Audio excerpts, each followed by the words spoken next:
Welcome, test dummies, to the Cardboard Crash Course. I'm Ethan, I'll be your safety instructor for today, and we're going to be looking at the Titans of Ul, a faction introduced in the Prophecy of Kings expansion for Twilight Imperium 4th edition.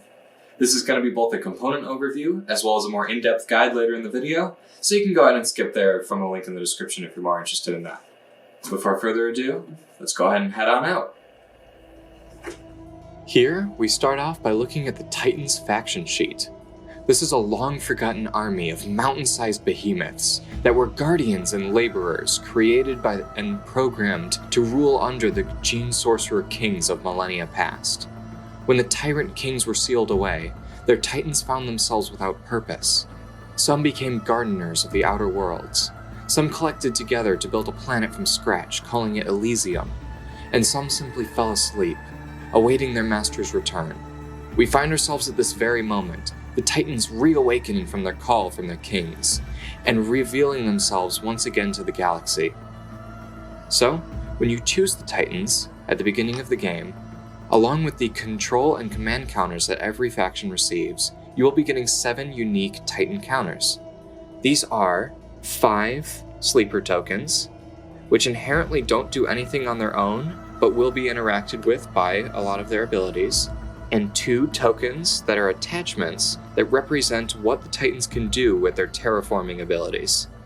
Also, at the beginning of the game, you will be receiving your starting fleet, which for them consists of 1 dreadnought, 2 cruisers, 2 fighters, 3 infantry, and 1 space dock.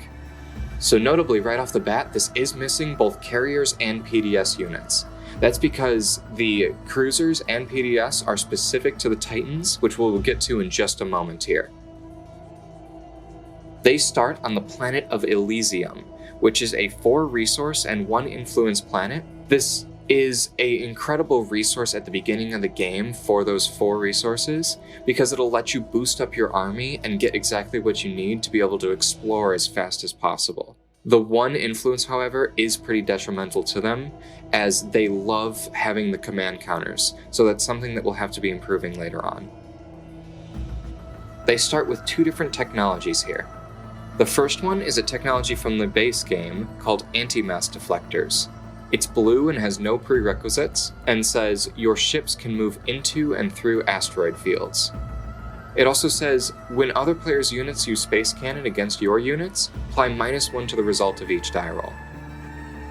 So this is a little bit of a gimmick for them. It's nice having the ability to move through asteroids, but they're not going to come up with that too often, and the space cannon is really just more for flavor, as you're going to be using your own space cannons more than defending against other people's. Still not bad to have though. The other technology that they start with is Scanlink Drone Network. This is a technology from the Prophecy of Kings expansion that is a yellow with no prerequisites, and says, when you activate a system, you may explore 1 planet in that system that contains 1 or more of your units. Normally, you won't be able to re-explore planets that you already own, and you can only explore them when you first take them from the planet deck. This is going to be integral to their strategy, as they love re-exploring things and reactivating things they already own. Let's go ahead and take a look at those faction-specific units to start with here. These Saturn engines are our cruisers. They have the normal 2 cost, 7 combat, and 2 movement of most cruisers, but they also have a single capacity, which lets them fly off with the infantry you start with as soon as the game starts, and plant things all over the map. It upgrades to the Saturn Engine 2 using a green, yellow, and red, and has the same cost of 2, but upgrades to 6 combat, 3 movement, 2 capacity, and gains sustained damage. The sustained damage and 2 capacity are specific to them, and really do a lot of work out in the field. I like this a lot. Their PDS unit is also their other faction technology. This is the Hell Titan. This unit is treated as both a structure and a ground force, but cannot be transported. It has a combat value of 7, which means not only will it do space cannon, but also participate in ground combat, and has the abilities Planetary Shield, Space Cannon 6, Sustained Damage, and Production 1. So this is a really powerful Titan that sits on the planet, shoots down things as they come in, and continues to launch at them on the planet's surface. This can upgrade to the Hell Titan 2 with a yellow and red technology, and gets a combat value of 6 instead of 7. This can also fire into adjacent systems using its space cannon, and the space cannon ability goes down from 6 to 5. This is a really decent upgrade and can do a lot of work for defense. Let's go ahead next and talk about the abilities printed on their faction sheet. The first one is Terragenesis. This says, after you explore a planet that does not have a sleeper token, you may place or move one sleeper token onto that planet. So like I said, the sleeper tokens don't have inherent value, but they'll combo perfectly with this next ability, Awaken. It says, after you activate a system that contains one or more of your sleeper tokens, you may replace each of those tokens with one PDS from your reinforcements. So your Hell Titans are going to be able to show up by reactivating systems that you already have the tokens in. This is a really unique strategy to them and provides for some really interesting plays. The one thing to keep in mind is that it says after you activate a system and not after you perform an action in a system, which means that the Hell Titan that appears will be able to use its production ability on the same turn. Its final ability is Coalescence. It says if your flagship or your Awaken ability places your units into the same space area or onto the same planet as another player's units, your units must participate in ground combat during the space combat or ground combat steps. So this is really less an ability and more as a rules clarification disguised as an ability. Players may not know immediately that they have to participate in the combat the same time the PDS appears, but it is nice to have printed on the faction sheet for a reminder. So it says that you can deploy your flagship, so let's go ahead and check that out. It is the Oranos. It has a deploy ability, which is a new keyword in the expansion that lets you place from your reinforcements instead of paying the cost for the unit. It says, after you activate a system that contains one or more of your PDS, you may replace one of those PDS with this unit. So of course you only have one flagship, but if you activate once to drop a sleeper, activate another time to grab a PDS, and then activate a third time, you will be able to grab your flagship for free. Now it's normally 8 cost, which I hope you'll never be paying, but has a combat value of 7 times 2, a movement of 1, a capacity of 3, and sustained damage. On the vanilla test, this is not a great flagship, but getting it for free is always very, very nice. The final faction-specific unit is, of course, the Mech. This is Hecaton Cuirass, and has another deploy ability that says when you would place a PDS on a planet, you may place one mech and one infantry from that planet instead. This also has the normal cost of 2, combat value of 6, and sustained damage abilities of most mechs in the game. So, when you awaken, instead of bringing down a Hell Titan, you can put this and an infantry on there for a different kind of defense. Or, if you run out of Hell Titans, you can continue doing the Awaken ability with this. So they only have a 2 commodity value, which makes them a little less important to trade with, but I don't think they're really going to be struggling with resources because of how sellable their leaders are. So let's go ahead and check those out. First, we have the Agent, Tellurian. This is an exhaustible ability that says when a hit is produced against a unit, you may exhaust this card to cancel that hit. This is a very straightforward ability that may not be useful right in the early game, but anyone at the table will be willing to pay for this, because nobody likes getting hit and their units being destroyed. So this of course is powerful used by yourself, but if you see somebody in a situation where their whole fleet would be wiped out or they'd lose capacity in a system, this is great to solve them. Next is the Commander, Tungstantus. This is an unlockable ability that is unlocked by having 5 structures on the game board. Of course, you start with a space dock, so you're only going to have to put down 4, and this shouldn't be too difficult with the Awaken ability. When you unlock him, he gains a passive ability that says, when one or more of your units use production, you may gain 1 trade good. Now, this would be helpful against anyone, and provides us a really, really good opportunity to sell your Alliance Promissory Note. But is especially good with them and maybe selling it to Arborek because they have that production 1 on their Hell Titans.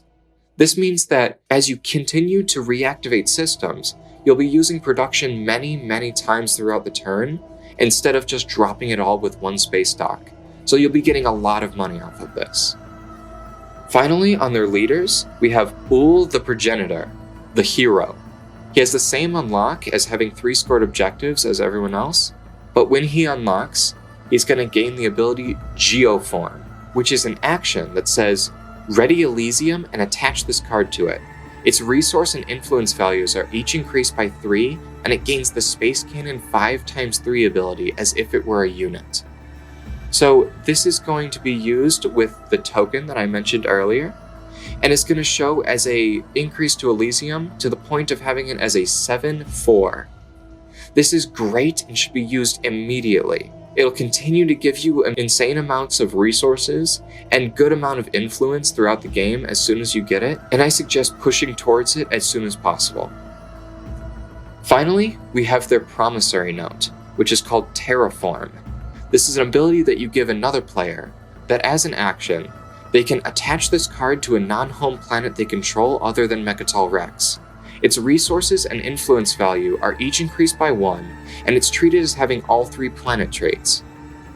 So this is used with this token, which allows them to permanently change one of their planets. Now this is the first promissory note in the game that is a one-off ability, but I like it a lot because any single person would be willing to sell this, and it seems as more of a fun faction ability than a bargaining tool that you'll have to work to trade with. So there's the Titans of Old components. This is a really fun faction and provides for some interesting terraforming abilities as well as permanent defensive capabilities. I think that they have a lot of combos, and we'll go ahead and check those out as well as some strategy cards they like and different things you can be doing around the table. So I think we can all agree that these guys are very powerful. A main core strategy in this game is reactivating systems you already have and growing your fleet and protecting your pie slice of the board from everybody else at the table. And these guys just do that so much better than everyone else. Getting those sleeper tokens and then PDS and then even your flagship is really nice and lets them hold down their part of the board and never get touched by anyone else. Now, before I get into anything, I would like to say that the pink pieces are great for them. It's all over their faction sheet. It looks like inside their bodies.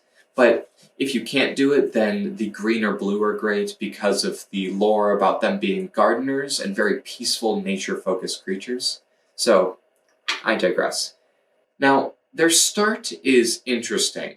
They have Scanlink Drone Network, which is integral to their strategy. I mean, you have to explore to drop the sleeper tokens, so you're going to want to keep re-exploring the same planets you have. But Animass Deflectors is not more useful to them than any other faction would be.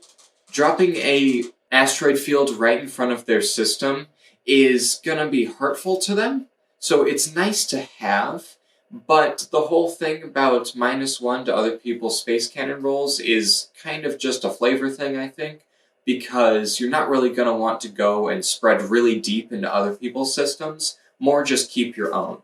The resource and influences of their home planet are nice on the resource aspect and crippling on the influence aspect. This is because these guys have a major weakness to them. They love command counters, but have no immediate way of getting extras. They're not soul, they're not necro, so they need as much influence as possible, and their home planet just does not provide. The resources are nice because you are going to be able to get extra Saturn engines, even carriers to carry more things across the board, but I just can't forgive that one influence. It's okay, we'll be able to change it later though. These guys are really more of a exploration faction than I think it first seems. The Scanlink Drone Network lets them re-explore things, of course, but lets them get attachments on things, lets them grab extra influence and resources from things, lets them get tech skips and use their mechs, and more throughout the game that is really going to snowball into their slice being almost as crazy as Nazrakaz.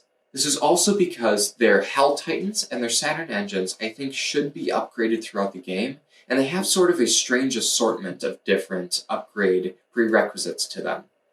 The green, yellow, and red from the Saturn Engine 2 has to be worked around because this upgrade is so crazy powerful and really nice to have. The sustained damage on the cruiser, especially when you're going to spread these across the board with the 3 movement and 2 capacity, is so powerful because the second somebody else moves in, you're going to be soaking up hit after hit with just a 2-cost unit.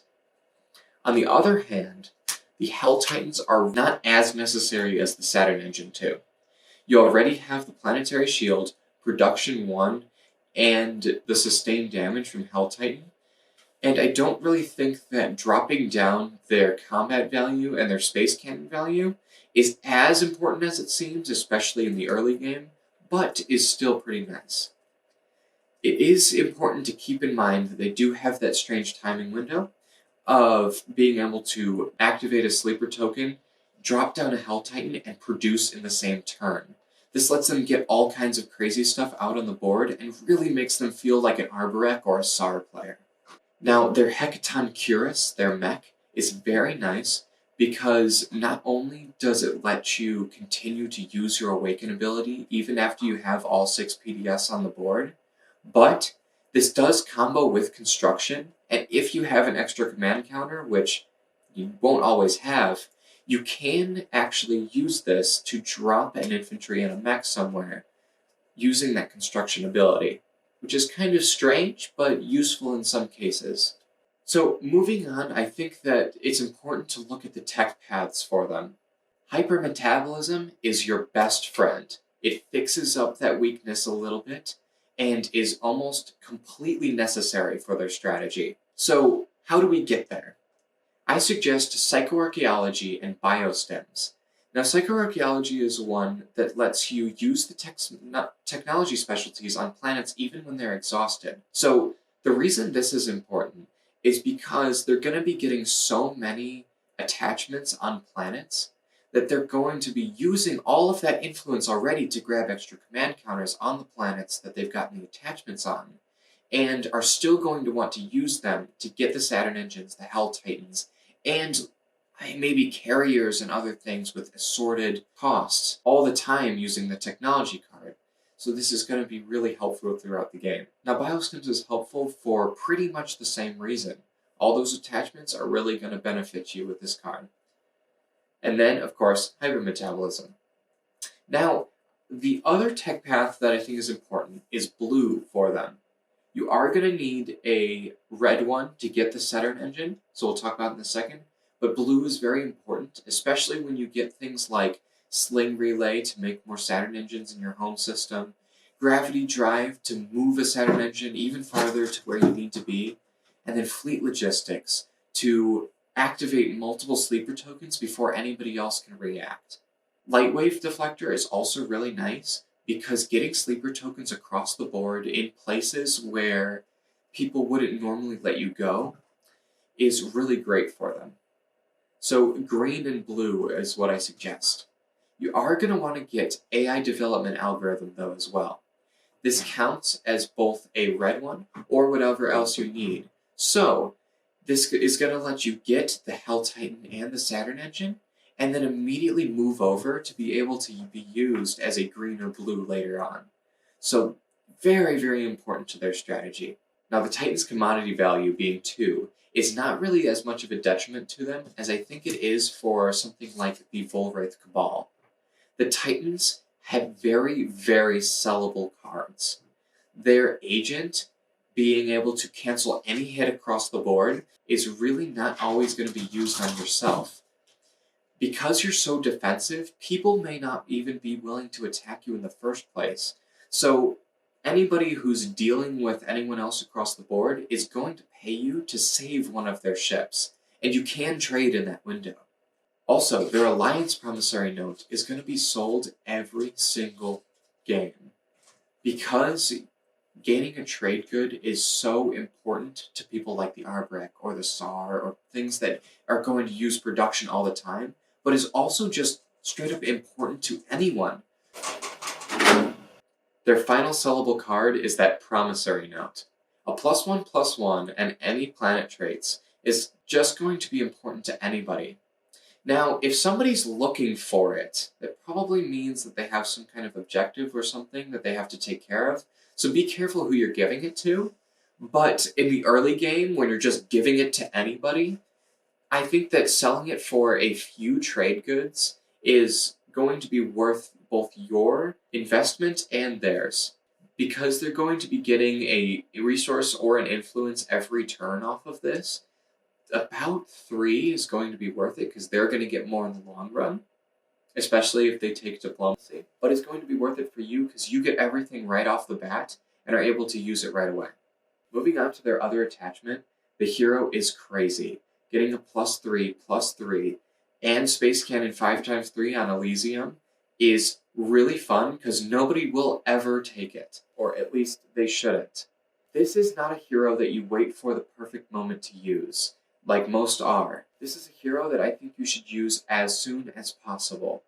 Getting either 3 resources or 3 influence every turn, and way more if you're using diplomacy or other cards like it, is so much fun.